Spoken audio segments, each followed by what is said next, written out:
본 방송은 iblog.com을 통해서 송출되고 있습니다.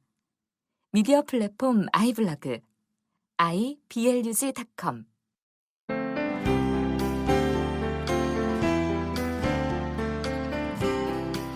그걸 누가 만들어? 네가? 아니, 뭘 만드는데? 복지국가. 그걸 누가 만들 수 있지? 대통령이. 아니야. 그럼 누가? 고스톱 쳐서 따는 것도 아니고. 참나.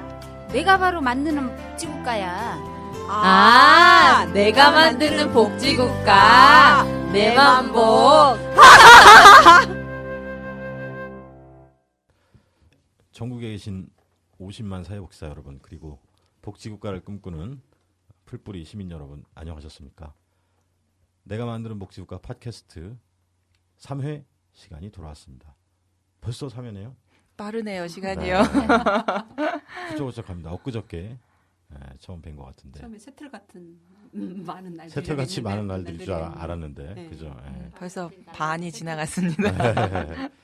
네, 그래서 저 진행을 맡은 저는 아도니스고요.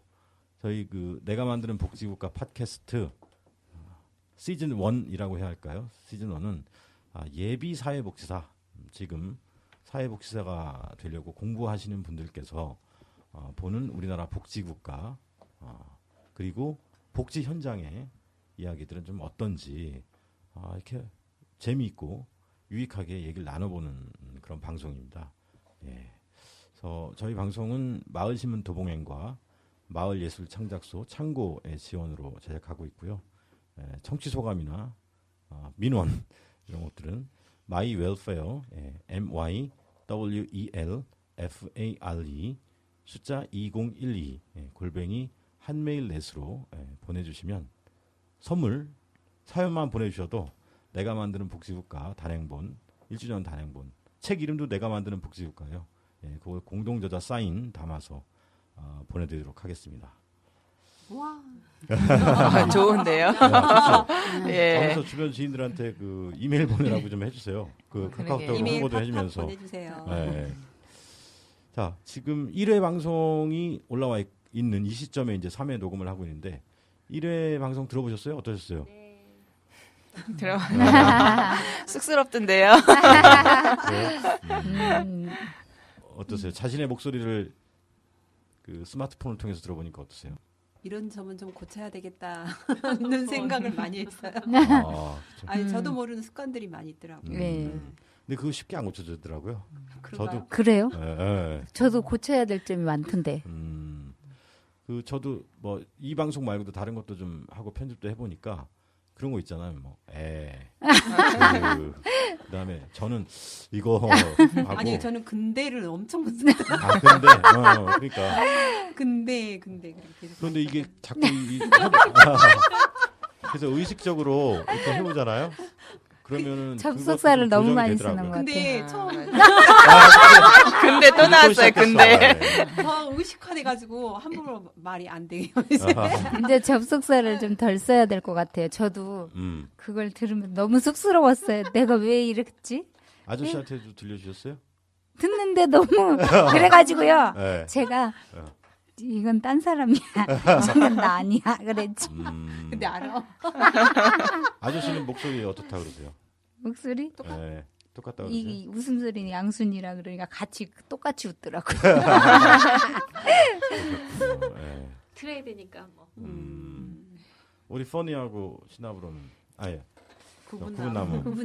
저는 버스 타고 가다가 딱 보내주신 다음에 바로 버스 타다가 가면서 들어서 소리가 되게 작게 들렸어요. 근데 그 와중에도 이제 저희 6명의 목소리가 다 들리는데 제가 상당히 목소리가 큰 편이라고 생각하면서 살았는데 그 녹음한 목소리가 생각보다 제가 생각했던 목소리보다 작게 들리더라고요. 그래서 그래도 기차, 왜 어른들이 그러시잖아요. 목소리 크면 예전에 저희 엄마가 많이 쓰시던 말인데, 기차 화통 삶아 먹은 소리라고. 옛날 분들은 기차에 삐삐 울리는 뭐 그런 소리 크게 났으니까. 근데 생각보다는 그렇게 부담스럽게 목소리가 크지는 않구나. 본인의 목소리 감상했습니다. 아유, 스타병. 그렇죠. 연예인병에 조금씩 물 들어가고 있는데. 네, 조금 관리가 네. 들어가야 될 것 같아서. 1번 마이크만 좀 키워드려요, 그러면? 아니요. 적당히 좋습니다. 네네네. 오늘 또 오전에 어디 다녀오셨는데, 오늘 대단히 패셔너블하게 구분나무 맞아요. 하고 오셨어요. 감사합니다. 아침마다 버터 드시고 계시는 저기 우리 복시사님 아도니스. 네, 네. 아도니스 목소리로 다시 한번 그 들려주세요. 커리어 워먼. 너무 발음이 좋던데요. 다시 한번 들려주세요. 본토 발음이요. 아유, 쑥스럽습니다. 커리어 워먼? 예, 해줘야 되는 거예요. Yeah. You know what I'm saying? 네. 나왔습니다. 네네네. 문장 들어가면 해석 안 돼요. 네. 시작부터 이렇게 웃고 시작하는데, 우리, 미스 김. 또 빼먹을 뻔했어요. 미스 김. 죄송합니다. 바로 앞에 마주보고 있으면서 늘 빼먹으려고 그러는 것 같아요. 그래서 좀 늘 챙겨야겠습니다. 그죠? 네. 지도자인데. 네, 많이 챙겨주세요. 저요? 쪽팔렸습니다. 왜요? 예? 왜요? 아유, 그러니까 아까도 잠깐 얘기했지만 제가 아는 나와 남이 눈에 비친 내가 너무 달라서 좀 쪽팔렸습니다. 그래서 그 입을 다물라 그러면서 이제 오늘은 좀 조용히 있어야지. 이하 동문입니다.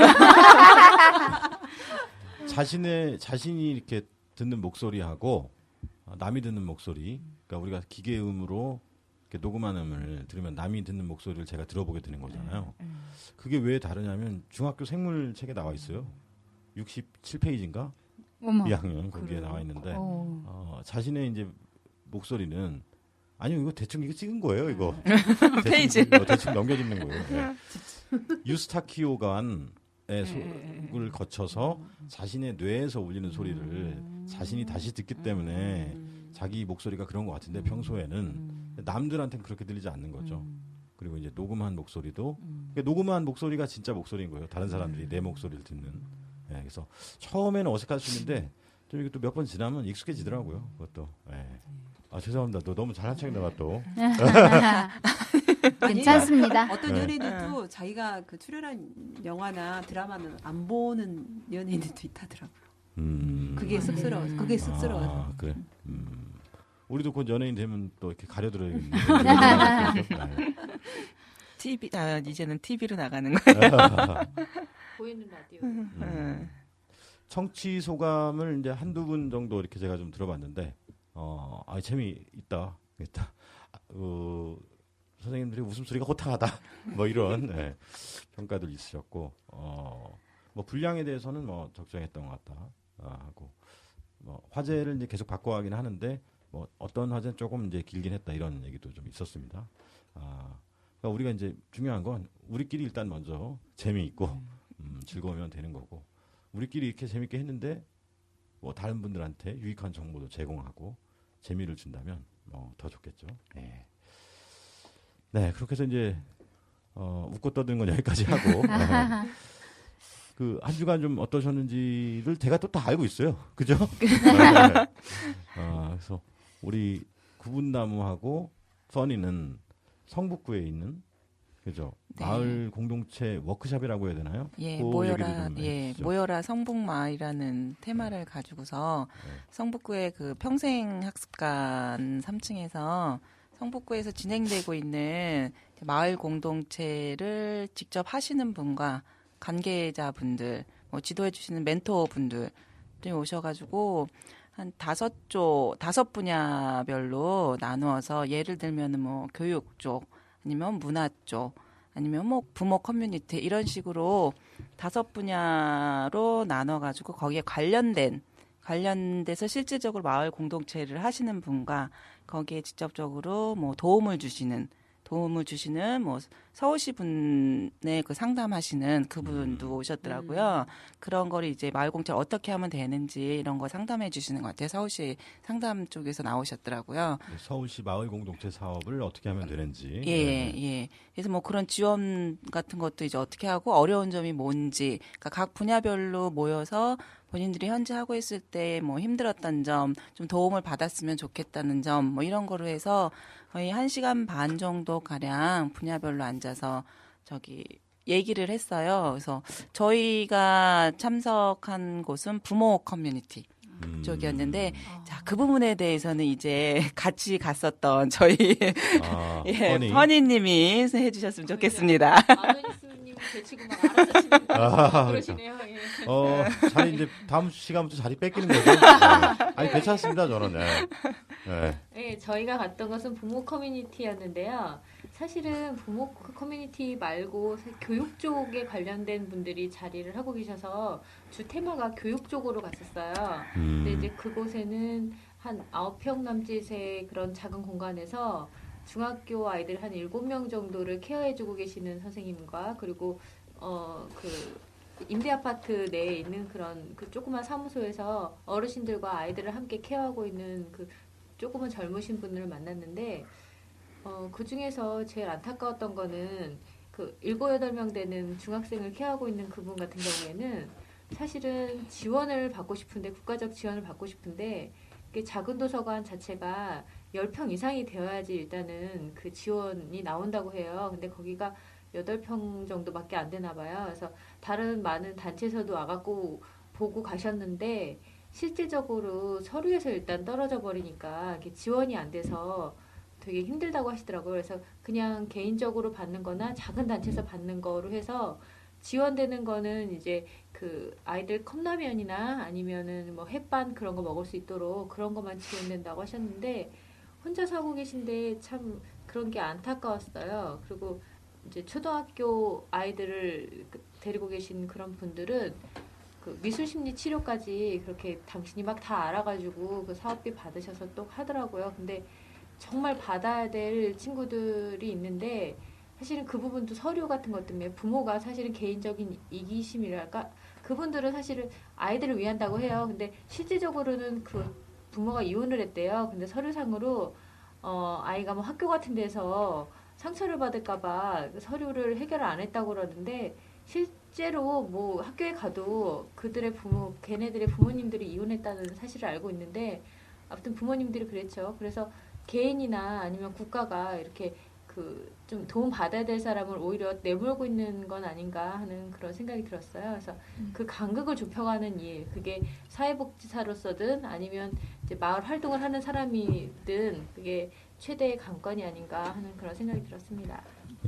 네, 퍼니님이 얘기했던 것처럼 참 우리나라가 아직까지도 그 페이퍼적인 행정적인 거에 너무 의존을 해서 막상 도와줘야 되는 마땅히 도와줘야 되는 사람보다 그보다 좀 더 나은 사람을 도와주고 있지 않은가라는 생각이 들어서 되게 마음이 아팠어요. 그 혼자 중고등학생을 담당하셔서 그 8평 남짓해서 하신다는 분 봤는데 정말 내가 뭔가라도 할 줄 알고 뭔가라도 도움이 되면 뭐 도움이 너무 드리고 싶은 마음이 저절로 생기더라고요. 너무 애쓰시는 게 보이셔서 그래서 그렇게 애쓰시는 그 분들한테는 행정적인 거 아니어도 어떻게 좀 비껴갈 수 있는 그런 거를 저희가 좀 도와드릴 수 있는 방법을 찾아야 되지 않을까라는 생각이 되게 간절하게 들더라고요. 예.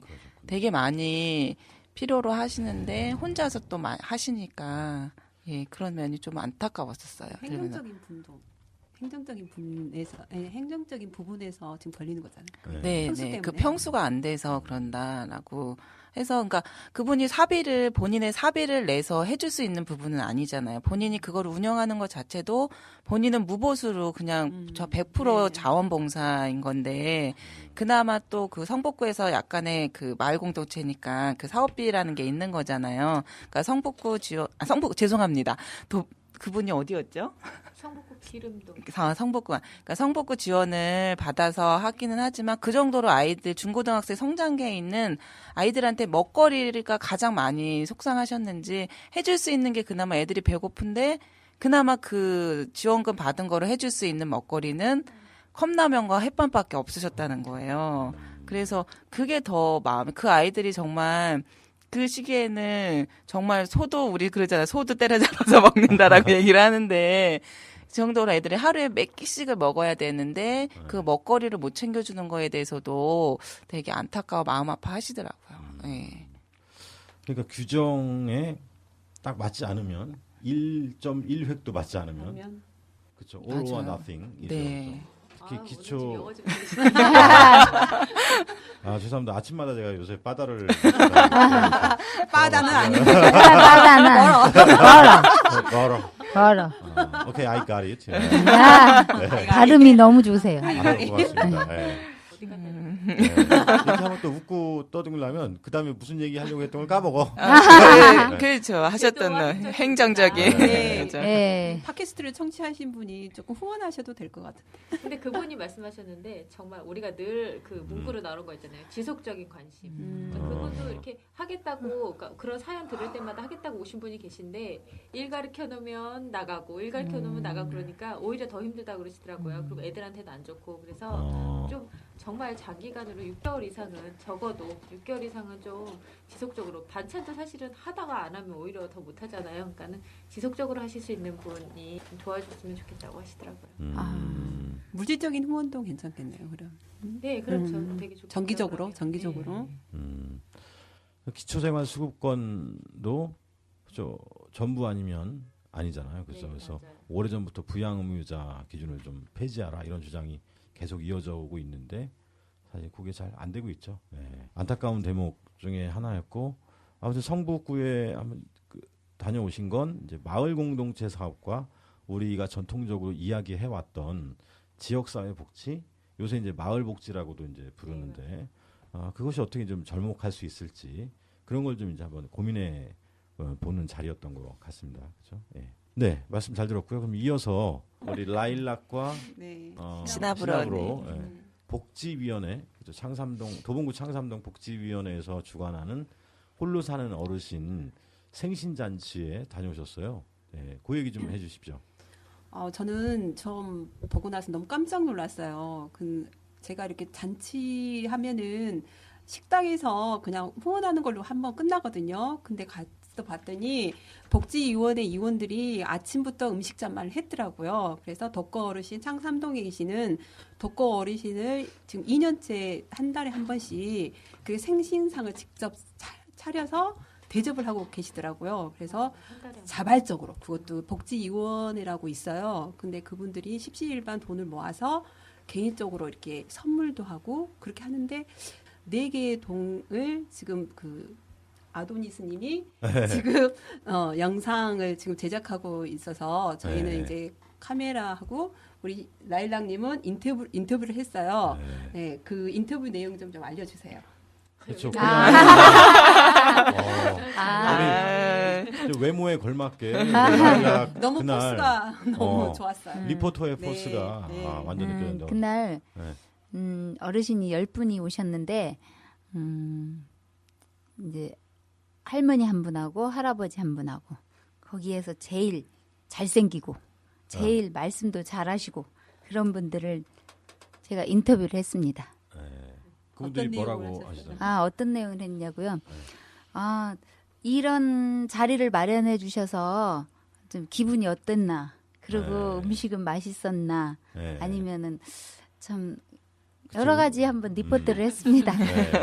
근데 어르신들 제가 촬영을 했는데 너무 표정이 밝고 맑았어요. 자녀분들이 독거 어르신들은 생신도 모르고 생신상도 이렇게 안 차려요. 거의 맞아요. 자녀분들이 그 날짜를 기억하시는 분이 별로 없고 그 날짜 기억하는 사람도 없는데 그 반찬을 정말 나물 같은 거 다 여러분 다 직접 했더라고. 산 것도 없고. 그래서 한 분은 식당을 하시는데 샐러드를 직접 후원했다고 하더라고요. 아침에 해서 자기 가게를 하셔야 되니까 못 오시고 그걸 이렇게 음식으로 후원을 했고 한 미용사님이라고 해도 돼요? 요즘 미용사님께서는 쿠폰을 나눠주셨더라고. 커트할 수 있는 무료 쿠폰. 무료 쿠폰과 양말하고 떡을 또 선물로 또 드리더라고요. 그래서 그분들 저는 생각했어요. 거기에서 나 같으면 음식 가는 게 좀 힘들어서 식당에서 그냥 한번 그냥 그걸로 끝났을 건데 행정적으로 그냥 보이기 위해서 그럴 수도 있는데 어떻게 하면 이렇게 이 음식을 직접적으로 장만을 해서 자기와 관련도 없는 독거 어르신들을 위해서 이렇게 할 수 있을까라는 좀 의문점이 갔어요. 그래서 이게 바로 우리가 복지 사회로 가는 첫걸음이지 않을까. 이런 또 우리 그 일반 시민들이 모여서 물뿌리 정신으로 이렇게 한 분 한 분 섬기다 보면 복지 국가는 서서히 다가올 거라고 저는 생각했어요. 참 좋은 활동이었는 것 같아요. 네, 그러니까, 너무 예. 감명 깊었고 저도 이제 누구를 이제 그 초대하거나 하면은 힘들더라도 직접 부모님이 오셔서 식당으로 모셨는데 어떻게든지 직접 해서 드려야겠다는 생각을 좀 많이 했어요. 아니 어르신들이 포장이 더 밝았어요. 우리 멋있어요. 신하부로님은 음식 솜씨도 좋으신데 밖에 나가서 드세요. 아니 제가 요즘 옛날에는 그랬는데 요즘 너무 바쁘다는 핑계로 많이 네. 식당을 이용했던 것 같아요. 그래서 저도 반성을 많이 했어요. 음식은 우리 라일락 음식을 사드리는 걸 더 좋아할지도 모르겠어요. 근데 그날도 또 느낀 점이 다 생업에 종사하시는 분들이에요. 맞아, 다 그랬었죠. 집에서 뭐 시간이 많고 그런 분들이 아니고 거기에 행사를 마치고 다 이제 사업장으로 다 가야 되실 분들인데 정말 그분들이 없는 시간을 쪼개서 그렇게 많은 어르신들을 대접하는 걸 보고 참 그리고 거의 있으신 분보다 거의 정말 내가 서민들의 그 어려움을 아시는 분들이 더 이렇게 어르신들을 챙기고 복지에 더 관심이 있는 것 같아요. 그분들이 정말 돈이 많아서 그런 게 아니라 정말 자기 자영업을 하시고 서민 중에 서민들이실 것 같아요. 그런데 그 서민의 아픔을 더 아시는 분들이기 때문에 더 그런 독거노인들을 더 챙기시는 것 같아요. 그때 120만 원이 그냥 현장에서 모금이 됐대요. 네. 그 창삼동이 후원 네, 해주시는 후원금. 거예요? 후원. 창삼동이 저소득층이 제일 많고 도봉구에서 네. 저소득층이 제일 많고 독거 어르신들이 굉장히 많아요. 거기가 큰 아파트가 없고 거의 빌라 아니면 단독 주택이 많아서 네. 지리적 조건으로 인해서 거기가 많은데 한 자리에서 120만 원이 모금이 됐다 해서 참 깜짝 놀랐어요. 저희가 지금 예비 사회복지사잖아요. 네. 근데 제 생각에는 그런 분들이 모두 다 사회복지사인 것 같아요. 네, 맞아요. 사회복지사님이시라고 하시더라고요. 네. 그냥 아니 약간 자격증은 없어도 맞아. 사회복지사님이라고 그 구청 네. 직원분께서 아. 부르시더라고요. 맞아. 근데 그 누룩 막걸리. 네. 누룩 막걸리도 막걸리도. 잔을 마셨어요. 너무 맛있어서. 그분도 누룩 막걸리 창상동에 하시는 누룩 막걸리 사장님 너무 잘 마셨습니다. 맞아. 근데 매달 그렇게 후원을 해주신대요 막걸리를. 노래는 안 부르고 근데 오셨나요? 개인이 양조장 창업한 게 최초래요, 최초. 개인이. 개인 맞아. 자영업자가. 네네. 예. 왜 이렇게 기세로 보셔서 다음 달에도 가실 것 같아요. 물로 봐주시면. 근데 그런 분들이 다 보니까 일을 하시면서 너무 즐거우신 거예요. 표정들이 너무 밝고 정말 웃으시면서 그렇게 따뜻하게 어르신들을 모시니까 어르신들 초대받으신 분들도 너무나 부담이 아니 없으시더라고요. 오히려 예. 동장님이 오셨는데 동장님 고생하셨어요. 그랬는데 동장님 제가 아니고요. 이분들이세요. 그래서 동장님이 조금 낮아 보이시더라고요. 복지위원팀이 참 이렇게 거룩해 보이시고 예. 그냥 손님으로 오셨더라고요. 동장님은. 우리 라일락은 과일 막 깎다가 또 무선 마이크 들고 왔다 갔다 하면서 또 그죠? 예. 예. 위원장님 그래서 어르신 인터뷰를 서로 하려고 하시고. 그랬어요. 예.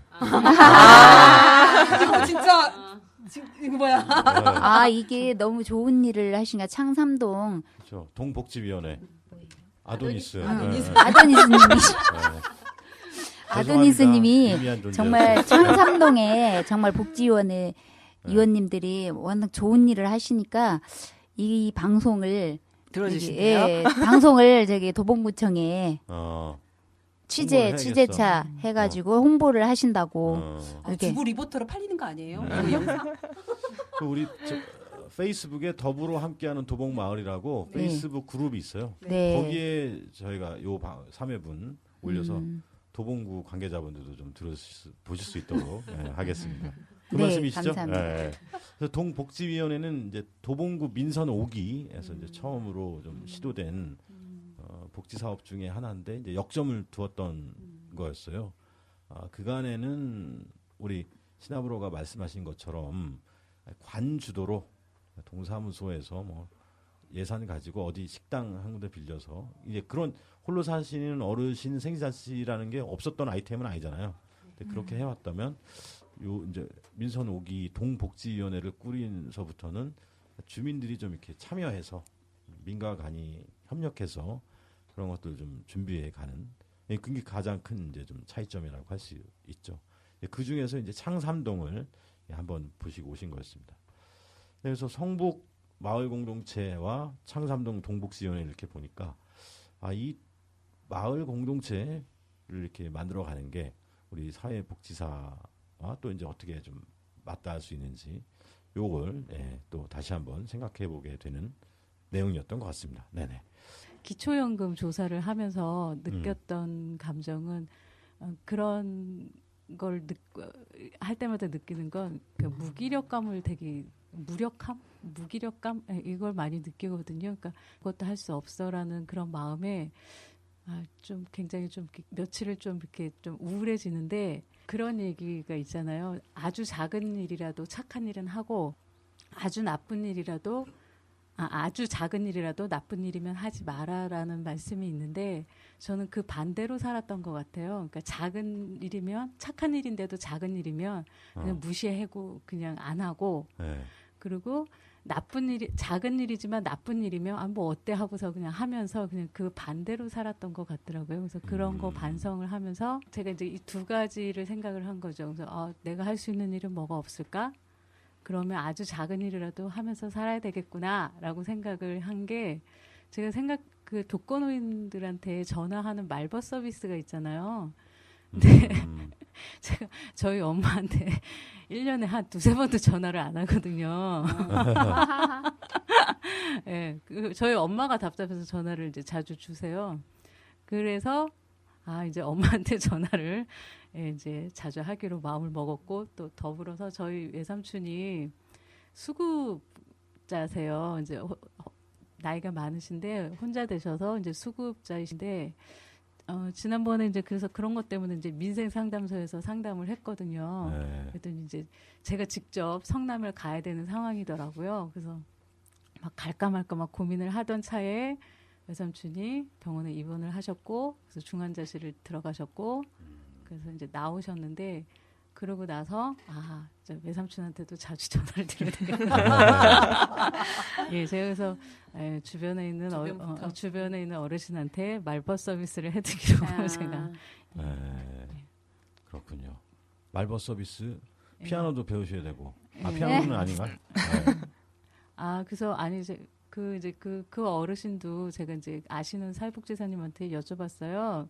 뭐 해드릴 수 있는 게 없느냐, 뭐 그랬더니 이제 여러 가지를 가르쳐 주시면서 이제 제가 직접 동사무소에 또 찾아가야 되더라고요. 그래서 이제 그걸 확인해야 되는 과정이 있어서 굉장히 좀 마음은 굉장히 귀찮지만 움직이자. 복지가 귀찮은 거예요, 몸이. 그래서 다녀오셨다고요? 아니면? 아니요. 이제 가려고요. 아직 그 동사무소 여는 시간을 못 맞춰가지고요. 그리고 예고 하나 저희가 말씀드리면 우리가 이 팟캐스트 녹음도 하지만 방송도 하지만은 우리가 이 뜨거운 감자 기초연금 논란 이 크기 때문에 당사자 어르신들 의 생각은 어떠신지 그죠? 지난 대선 공약대로 모든 어르신께 20만 원을 지급하는 게 뭐 맞는 건지 아니면은 그냥 하위 70%까지 선별 지급 뭐 어렵다고 하니까 이렇게 해야 되는 거 맞는 거지. 그런 걸 당사자 어르신들께 한번 물어보자. 우리가 이 프로젝트를 지금 또 하고 있어요. 그죠? 동시에 그죠? 그게 또 결과가 나오는 대로 우리가 또 방송에도 좀 소개하고 이랬으면 좋겠습니다. 네, 어느덧 우리 라일락 순서 많이 오래 기다리셨습니다. 제가 안 기다렸는데. 정신이 좀 바짝 드시라고 제가. 그래서 오늘 살펴볼 거는 내가 만드는 복지국가 어떻게 되죠? 정의와 복지가 있는 대한민국을 원한다면 그 테마를 가지고 오늘 그쵸, 시사 토론을 하겠습니다. 시사 토론. 이게 또 시사 토론이 되는 거예요. 방송 전에는 국정감사라 그랬어요. 국정감사장 같다고. 국정감사장 같았어요. 왜냐하면 국정감사장에 한번 자세히 한번 보세요. TV 나오는 거. 마이크도 이거 똑같고요. 이 자료도 똑같습니다. 그렇죠. 우리가 국정감사하는 다 의원들이 다 국회의원들이 앉아 계시는 것 같아요. 신하부로님은 증인석. 맞습니다. 기억이 나지 않습니다. 우리 국정감사장을 방불케 하는 유익한 시간을 가져보겠습니다. 말씀해 주시죠.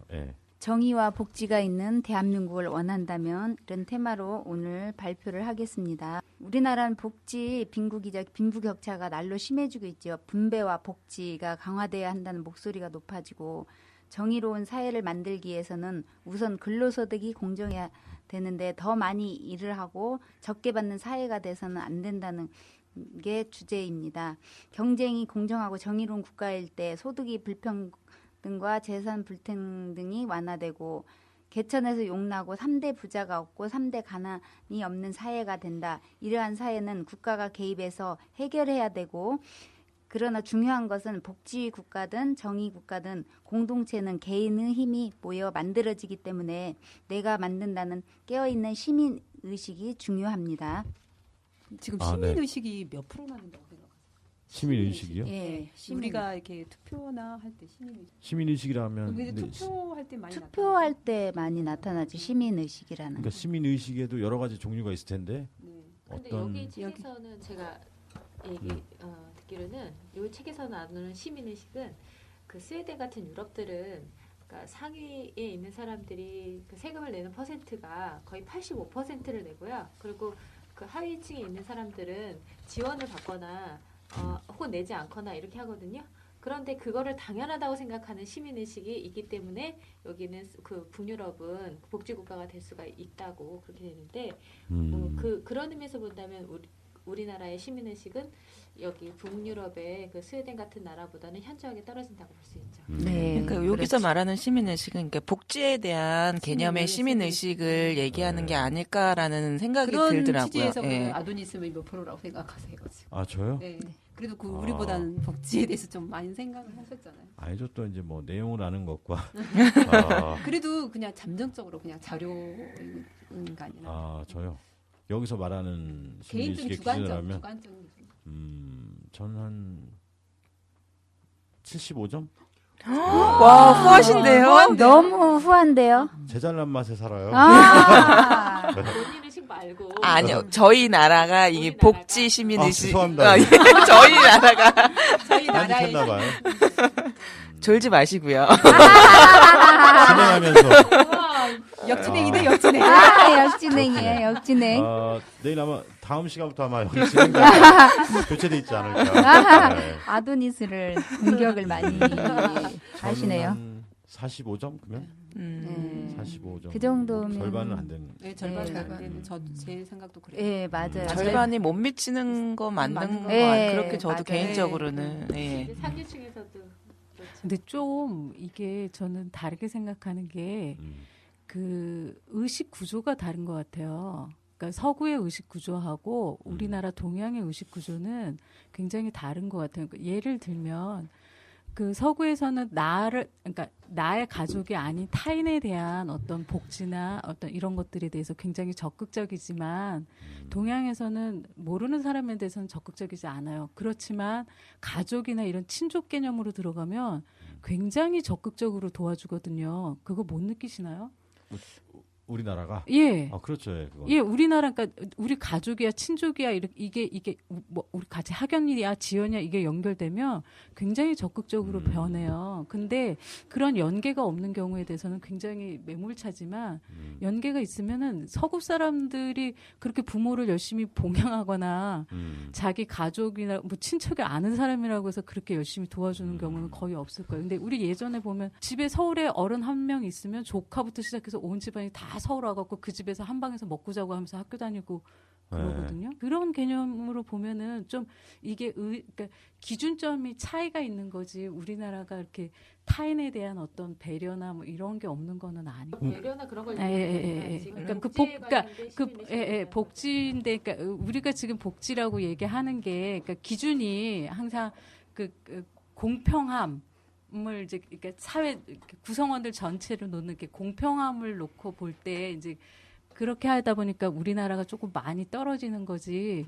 그거를 다른 개념으로 이렇게 바라보면 그래도 많이 거두지 않나요? 아니 그러니까는 저희 나라는 내 내 범위 안에 그쵸 우리 흔히 얘기하는 네, 나와바리라고 얘기를 하잖아요. 이런 말 써도 네. 되죠.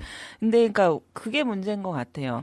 서구는 자기 중심적이긴 하지만 자기가 만약에 힘들거나 만약에 내가 나이 들어서 이렇게 살 수 있다라는 거를 생각을 해서 복지의 문제에서는 다른 사람을 배려하는 마음으로 내 가족과 똑같이 배려하는 마음으로 복지를 하는데 우리나라가 남을 배려하고 안 하고 그런 거하고는 상관없이 우리나라는 베푸는 게 내 가족한테는 정말 헌신적인 베품이 진짜 옛날 조상 때부터 그런 게 많지만 나하고 관련이 없으면은 생각을 안 하는 거잖아요. 그렇죠? 그래서 그 차이인 거지 뭐 배려심이나 이런 거하고는 상관이 없는. 그래서 서구가 복지가 그러니까 유럽 같은 북유럽 같은 경우에 나도 생각하지만 내가 늙었을 때 다른 사람도 이럴 거고 내가 지금 젊지만 지금 연세 드신 분들이 이럴 거다라는 생각을 하기 때문에 그래서 서구가 복지가 발달된 게 아닌가. 그런 그러니까 저희 나라의 사람들이 정이 없거나 이런 차원이 아닌 예. 그러니까 저희는 가족이 먼저 막 생각이 들잖아요. 근데 서구는 개인이면서도 그 개인이 나의 장래까지 바라보는 개인 의식이 있는 거 아닌가. 그래서 복지의 차원이 있지 않나. 저는 또 그런 생각이 들거든요. 예. 우리나라는 가족 복지, 그러니까 굳이 말한다면 가족 복지 중심적으로 이렇게 형성이 되어 왔고, 뭐 서부 유럽의 일찍 복지국가를 싹 틔운 것들은 이제 사회적가 이제 가족 복지를 뛰어넘어서, 그러니까 우리가 이제 복지가 이제 빈약하니까 가족 복지 중심적으로 그간에 이제 해왔던 뭐 이런 측면이 있다. 이렇게 이제 말씀하시는 분들도 있죠. 그러게 내용이 얘기가 이렇게 왔습니다만 책의 주제로 이제 이 예. 정의와 복지가 있는 대한민국을 원한다면 이 글을 쓰신 분은 이제 김정모 내가 만드는 복지국가 운영위원이신데 경북대 교수님이세요. 이분이 쓰셨는데 이분이 전에 이제 언론사 논설위원 이런도 하셔가지고 네. 뭐 해박한 시기도 하지만 목소리가 끝내줘요. 아, 네. 그러세요. 그래서 언제 이 팟캐스트 정말 네? 들어봤으면 그러니까, 좋겠는데요. 그러니까 왜 이렇게 우리 사회가 불공평한지 그죠? 네. 출발선부터가 다르다. 이런 지적을 앞부분에 좀 해주셨고 그 이후에는 이제 그래서 공정한 경쟁이 이제 가능하도록 해야 된다. 경쟁이 공정하고 정의로운 국가일 때 우리 라일락이 말씀하시는 것처럼 복지국가로 갈 수 있지 않을까 이런 주장이신 거예요, 그죠? 예. 그러면서 마지막 결론은 세상을 바꾸는 힘은 이제 풀뿌리 시민들이다. 뭐 정치권의 노력도 중요하겠지만 내가 직접 만들겠다는 복지국가를 만들겠다는 깨어있는 시민 의식이 중요하다. 이렇게 맺어주셨네요, 그죠? 예. 그럼 뭐 어떤 것부터 먼저 얘기해 볼까요? 우리 뭐 이렇게 공정한 사회인 것 같아요? 정의로운 사회인 것 같아요? 시민 의식 좀 전엔 얘기했지만 구조적으로는 어떤 것 같아요? 예. 더 많이 일하고 적게 받는 사회인 것 같아요. 지금 그래서 저자도 그런 걸 지적해 주셨고, 여기 뭐 이명박 대통령은 정권 출범 이후 줄곧 대급 이주의 정책으로 일관했다. 제가 이제 제 조카 얘기가 있는데 이제 대기업의 그런 비정규직 사원이에요. 비정규직. 근데 조카분이 네, 네. 거기는 뭐 보너스나 그런 것도 없고 그냥 월급을 받는데 바쁘면 바쁜 대로 더 일을 해야 돼요. 근데 월급은 정해져 있는데 네. 보너스도 없고 바쁘면 9시에 끝날 일도 12시까지 해야 돼요. 그런 외식 사업부에 있는데 그러면서 말에 한 번씩 청소를 해야 된대요. 그래서 청소를 하는데 2-3시까지 청소를 하면 새벽 2-3시까지 청소를 하면 그럼 너 그 시간에 수당을 주냐? 그냥 안 준대요. 근데 청소를 하고 택시를 타고 와요. 그러면 택시비가 2-3만 원 나와요. 교통비도 안 준다는 교통비도 거야. 안 주고 너희는 그냥 그 시니어부 있고 뭐 있대요. 뭐 자기네들이 주니어부 있고 막 그러는데 그 매니저가 되기 위한 그런 수련 단계라고 생각을 하고 비정규직으로 모집을 한 거예요. 근데 이 일을 그렇게 서비스직으로 계속 시키는데 그 외에 수당을 전혀 안 주는 거예요. 그러면서 청소시키고 새벽에 가게 하고. 그래서 이 대기업의 행포가 너무 심하다는 생각이 드는 그러면 거예요. 그게 그 비정규직 직원들만 그렇게 많이 일을 뽑는 하고 거예요. 네. 아니 그 일을 하고 정규직은 같이 안 하는 건가요? 해요. 그 작업을? 해요. 거기는. 하는데 보너스가 나오죠. 거기는. 그러니까 그 정규직 직원들한테는 그럼 똑같이 만약에 2-3시까지 청소를 하든 일을 하잖아요. 그럼 네. 정규직은 시간의 수당이 있는데 있겠죠. 비정규직은 거기를 안 준다는 네, 거죠. 그리고 너무 부려먹더라고요. 그래서 아 이게 바로 대기업의 행포가 아닌가. 그래도 혹시 그 시간 외 수당을 안 줄지라도 택시비는 줘야 되지 않을까요? 그런 거는. 교통수당 줘야죠. 그래서 네. 저희 조카를 보면서 이건 진짜 대기업의 행포다. 그래서 아빠가 그걸 알고는 오빠죠. 저희 오빠가 당장 그만두라고 그랬어요.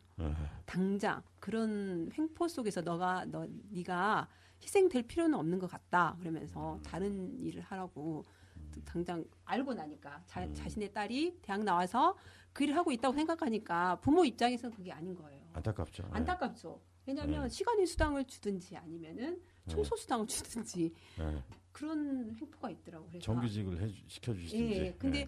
근데 보니까 거기 비정규직을 굉장히 많이 모집하더라고요. 외식사업에서.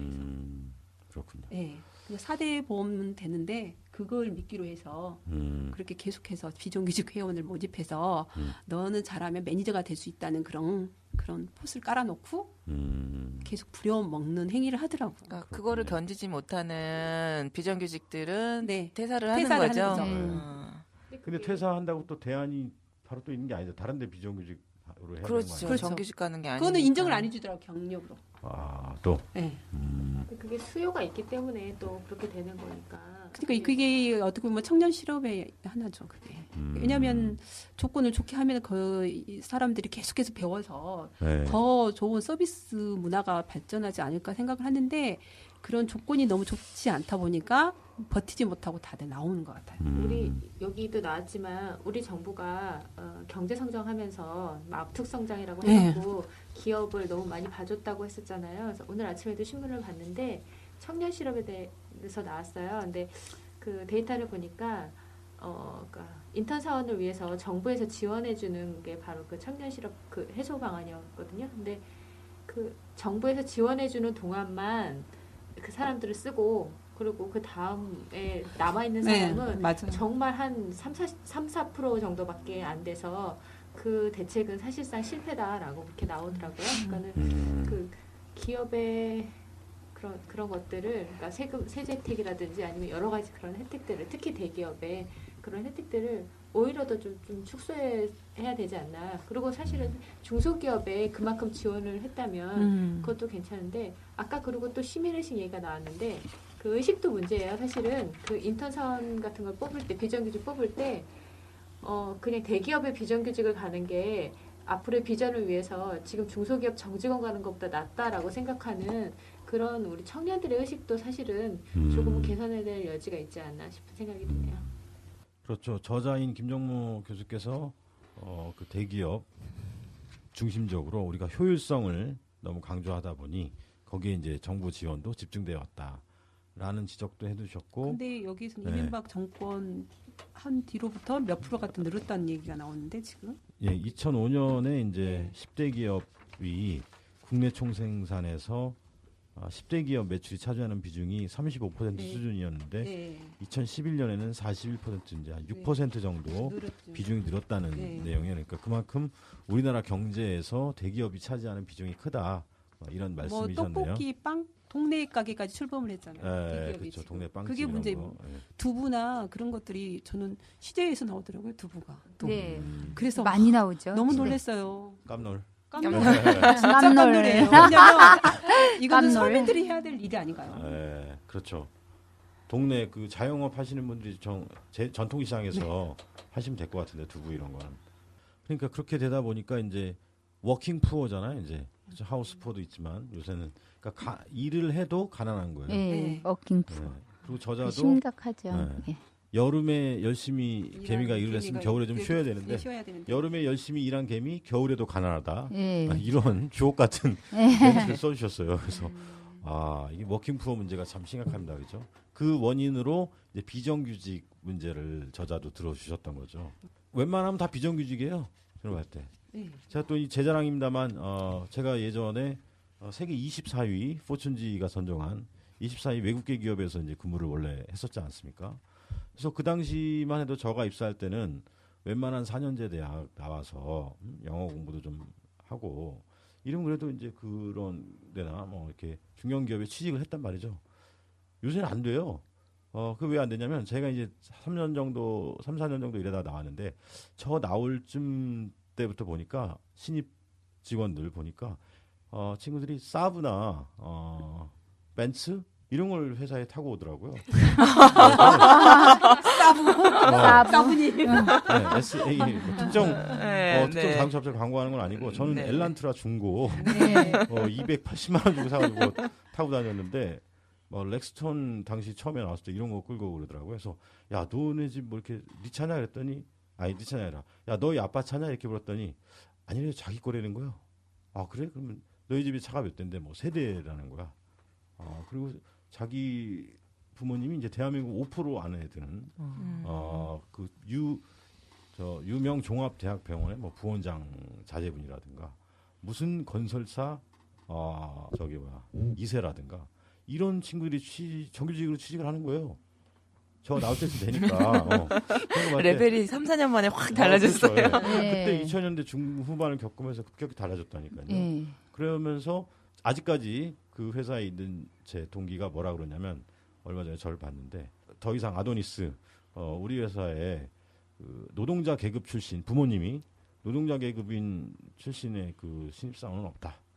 이런 말을 했을 때 야 이제 개천에서 욕나는 거 이런 거는 어렵겠구나.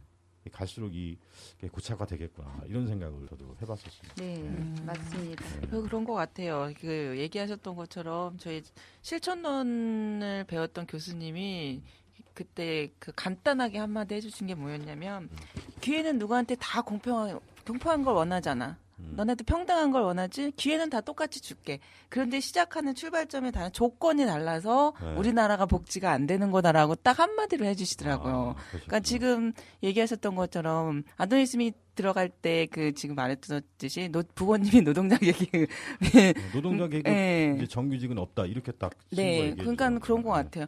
너네가 평등을 원해 그래 평등을 줄게. 그 너네한테도 기회 부여할게.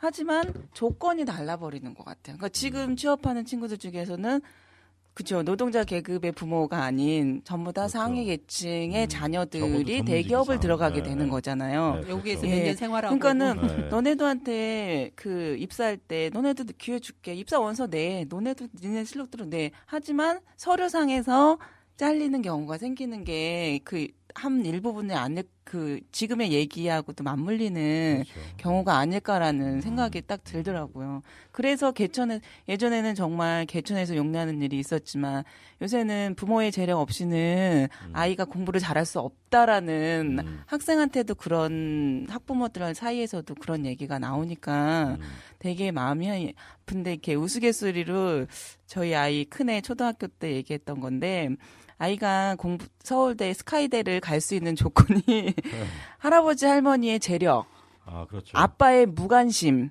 무관심. 아빠의 무관심에 엄마의 정보력이라는 거예요. 아. 아빠가 교육에 관여를 해서 이렇게 얘기하면은 엄마하고 부딪히잖아요. 그러니까는 그렇죠. 집에서 아이를 케어하는 정보력이 가진 엄마를 100% 신뢰해야 되는 거예요. 아빠가 거기서 치고 들어오면 그렇죠. 치고 들어오면 어떻게 되냐면은 트러블만 생기고 조절점이 안 생기잖아요. 근데 그렇죠. 그럼 할아버지 재력은 왜 그래요? 라고 제가 물어봤어요. 조부모들 재력은 왜 필요하냐 그랬더니 부모들은 너무 바쁘기 때문에 재력을 가진 할아버지 할머니가 아이들한테 세상을 보는 눈을 키워주기 위해서 해외여행을 데려갔기 때문이라는 거예요. 그렇죠. 그런 보다 많은 경험을 시켜주는데 그게 부모가 아니고 요새는 조부모님들이 그 역할을 한다는 거예요. 재력을 가지신. 그렇죠. 참 그래서 씁쓸하더라고요. 몇 년 전에 듣긴 했는데. 정말 씁쓸해요. 예. 그래서 예. 요즘 청소년들한테 뭐라고 얘기해야 될지 저도 네. 야 일찌감치 포기해라 이렇게 얘기해야 되는 건지 좀 난감해요. 앞으로 이런 일이 더 심각해질 것 같아요. 갈수록 빈부 차이는 더 심하고. 그러니까 기회는 네. 주어져도 내가 그 조건에 노력을 해도 내가 타고난 환경 자체의 조건이 안 이루어지는데 그러니까 거기에 대해서 이제 정말 표면상으로는 공평한 건데 뒤에서 보면 이제 불공평한 제도 속에서 저희가 움직이고 있는 거 아닌가라는 생각이 들더라고요. 이게 예. 회사의 직장의 문제만 아니라 이 학교에서부터 이게 시작이 되는 것 같아요. 지금 대학교에서 입학사정관 제도가 왜 생겼겠어요? 이게 사실 그렇죠. 집안의 환경, 재력을 많이 보는 거예요. 학교에서는 그래도 유능하면서 일단 재력이 있는 집안 아이들을 우수한 애들을 뽑자. 대학 학교 측에서는. 그렇죠. 예. 그래야 이 우리 학교 출신들이 외국에 가서 MBA 가정, M 가정도 밟고 또 여러 가지 사회 공헌도 할 수 있다. 그렇게 해가지고 대학에서는 그 집안의 재력과 환경과 부모의 그 직업도 선호를 한다는 거예요. 예. 입학할 때. 그렇군요. 거짓말로라도. 그렇죠.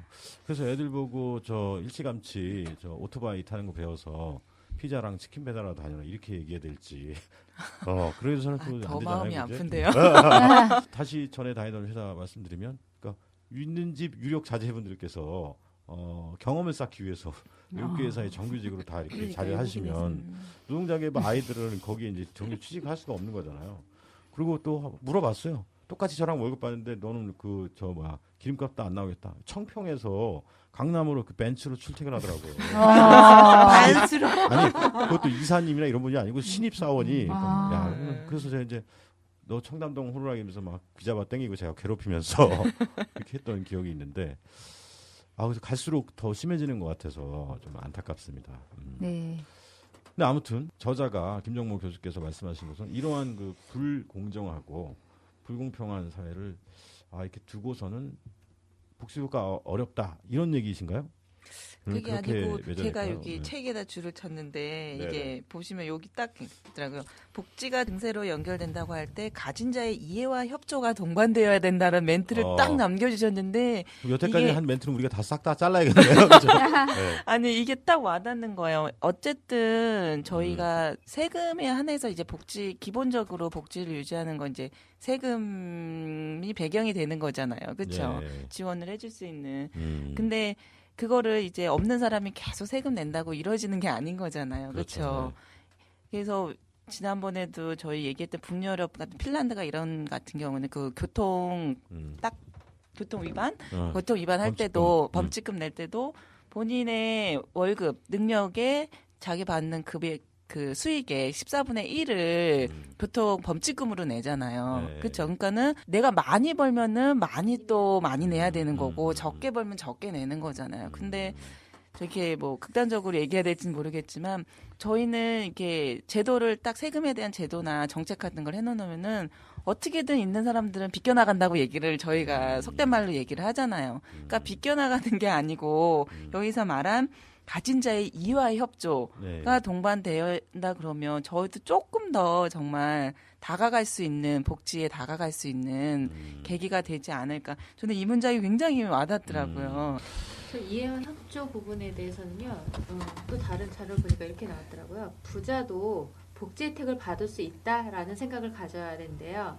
그렇죠. 이게, 네. 예, 근데 대부분 우리는 그 복지라고 하면 가난한 사람을 도와주기 위한 것이 복지라고 생각을 하잖아요. 네. 근데 이제 북유럽의 많은 사람들은 내가 낸 세금으로 나도 복지 혜택을 받을 수 있다라고 생각하기 때문에 이게 가능하다고 해요. 그리고 여기는 아까 시민의식 잠깐 얘기했는데 여기는 그 어떤 총리가 600만 원의 그런 세금을 늦게 냈대요. 안 낸 것도 아니고. 근데 그것 때문에 총리직에 해임할 정도로 총리직에서 안 될 정도로 그렇게 됐다고 하더라고요. 그러니까 그런 정도의 사람들의 의식이 있는 거고 그 대신 이제 이 사람들이 가져가는 거는 사랑이에요. 그 시민들로부터 사랑을 많이 받는데 이렇게 해서 장관 아무튼 그런 수상이 된 사람이 이렇게 불의의 사고로 죽게 되는 경우가 있었나 봐요. 근데 거기에 정말 그 동네 시민들이 다 하나씩 와서 꽃을 분양하고 갔다고 그러더라고요. 그러니까 네, 사람들로부터 많이 사랑을 받는 대신 그 대신 내가 가진 거는 그 사람들한테 내어줄 수 있는 그리고 같이 복지 혜택을 받는 그런 의식이 있기 때문에 여기서 중요한 거는 이와 협조에 선행돼야 될 거는 그러니까 나도 받을 수 있다라는 그런 생각을 갖고 있어야 된다고 생각합니다. 그렇죠. 그러니까 복지라는 게 전통적으로 뭐 양로원, 고아원이 떠올리면서 겨울철 뭐 연탄 배달, 김장 이렇게 해서 없는 사람들한테 주는 게 아니라 우리가 지난 시간에도 이렇게 얘기했지만 뭐 버스 환승이라든가 우리가 살아가면서 필수적으로 누려야 되는 것들 이런 것들이 사실 다 또 뭐 복지 혜택을 받고 복지 있어요 게. 지금. 네. 정치적으로 내려오면서 우리나라가 그 선거 차례나 이렇게 막 선심행정하면서 그래 자꾸 그게 베푸는 거를 그런 식으로 보여줬기 때문에 우리들도 그렇게 생각하고 있는 게 아닌가 싶어요. 가난한 사람을 도와주는 거. 그러니까 복지에 대한 의식 개선도 필요한 것 같아요.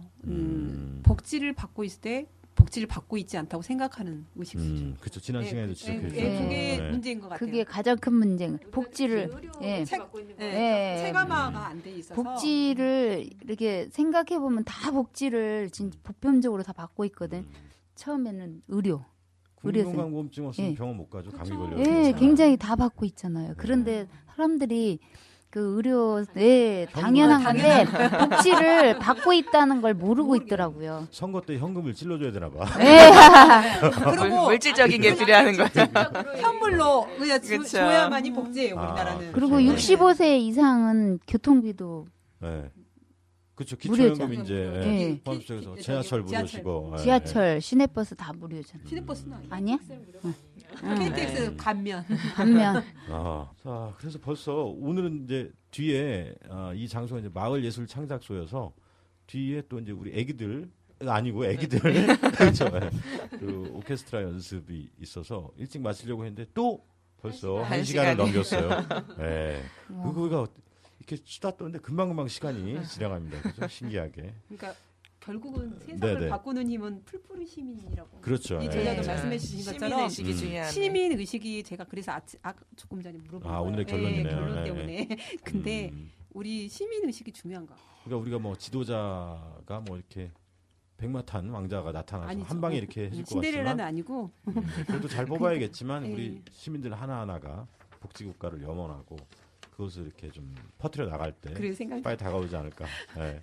정치 시효는 네. 백마탄 왕자길 바라고 우리는 신데렐라가 되기를 원하는데 그렇죠. 복지는 그게 아니잖아요.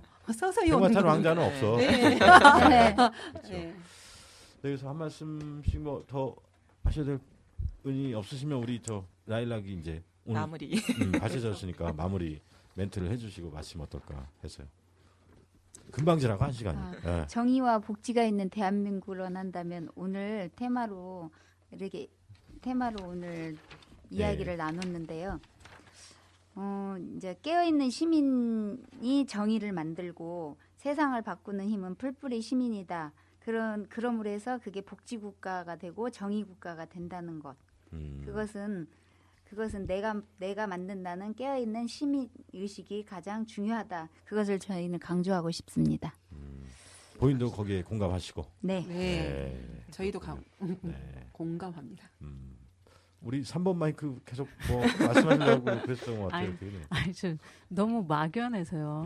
네. 이 풀뿌리 뭐 시민의식, 뭐 복지국가, 정의국가 이러는데 그런 것들이 저는 너무 막연하게 느껴져요. 어떤 구체적인 행동이나 이런 대안 이런 것들이 좀 내가 그러니까 지금 당장 할 수 있는 거 이런 게 있었으면 좋겠는데 그런 거 없이 이렇게 지금 당장 말벗 서비스 하세요. 그러니까 그런 식으로 네, 그런 말벗 구체적인 것들 네. 또는 나와 여기 계신 분들이 네, 5명이 같이 할 수 있는 것들 네. 또는 요 도봉군에 있는 사회복지사 장롱면허이신 분들이 모여서 같이 할 수 있는 것들 이런 구체적인 것들이 이렇게 하나씩 행동으로 나왔으면 좋겠는데 항상 이렇게 정의를 만든다 하고 그냥 딱 끝나면 저는 그런데 구체적으로 어떻게 해요라는 말을 꼭 묻고 싶어요.